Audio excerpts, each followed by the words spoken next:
Yes, please. Your Honor, honourable colleagues, in my capacity as co-chair of the Joint Standing Committee on the Scrutiny of Regulations, I have a direct interest in this motion being passed as soon as possible. Together with the committee, the Joint Committee on the Library of Parliament, we are the two joint committees, and scrutiny of regulations, while relatively not well known by colleagues, is one of the most important committees in our Parliament. It happens to be co-chaired by a member of the House of Parliament. In the particular case, in the current case, a Conservative member of Parliament with whom I have an excellent working relationship. What we do, colleagues, in short, is that we look at the regulations that have been put in place pursuant to laws that we have passed in this chamber, and we ensure that those regulations are consistent with the laws that we agreed to. This is laborious, time-consuming, sometimes tedious work, but extremely important. And from time to time, we find discrepancies in the regulations that officials have come up with, and we are then in a position to question officials, question the minister, and if the answers are not satisfactory, we have the power to disallow those regulations. In fact, in our current set of investigations, there is an issue which could lead to a disallowance, which has already required a request for the minister to appear before our committee. The purpose of the motion before us is to allow senators to take part in committee meetings through a hybrid format in the same way that members of the House of Commons are allowed to do. You may not know that this committee typically meets on a Monday morning, which makes the hybrid motion and the hybrid option all the more important. This motion has been on the order paper pretty much since we got back from our break, and it has been postponed, it has been adjourned. We have not been allowed to get to a vote on it for many days. In fact, we witnessed the spectacle yesterday when Senator Labucan-Benson tried to ask for the question to be called that led to the Conservatives, the opposition in this chamber, to not allow that from happening. And we heard Senator Platt say, after rejecting permission to get to the question, that somebody, in words to this effect, he said, somebody tried to sneak one past us.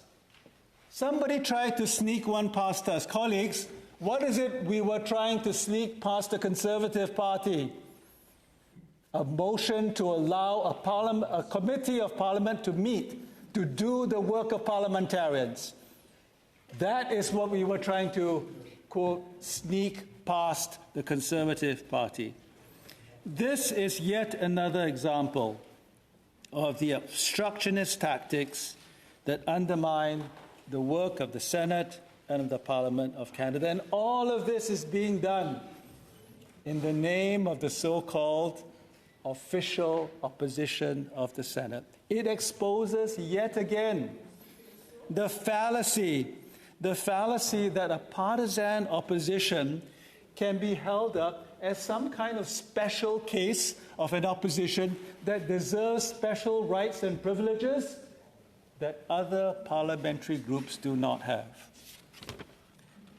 Honourable colleagues, this is, in some senses, a timely but also sad example of the point I was trying to make just 2 days ago in my speech in the fifth report of the Rules Committee, that the claim which is made by the opposition that what they do is somehow a better form of opposition than the rest of us, and that in turn is the reason why they should have rights and privileges that the rest of us don't have, is pure bunk.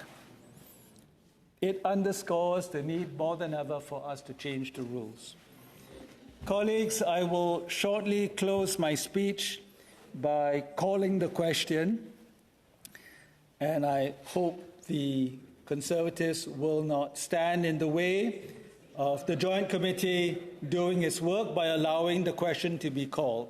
Now, they have already made the point that they have the power to obstruct And they will do so even if it's detrimental to the work of the Parliament. Point taken.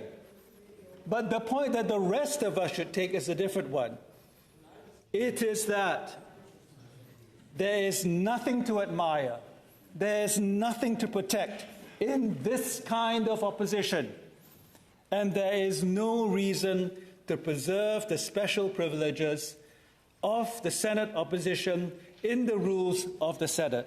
With that, Your Honour, unless there's someone else who wants to speak, I ask that we now call the question on motion 126. Are senators ready for the question? Senator Martin. I move the adjournment of the debate. It is moved by the Honourable Senator Martin, seconded by the Honourable Senator Platt, that further debate be adjourned until the next sitting of the Senate. Is it your pleasure, Honourable Senators, to adopt the motion? No. All those in favour of the motion, please say yea. Yea. All those opposed, please say nay. Nay. I believe the nays have it. 2 senators rising. Do we have an agreement on a bell? 4:17. 1 hour bell. Call in the senators for a vote at 4:17.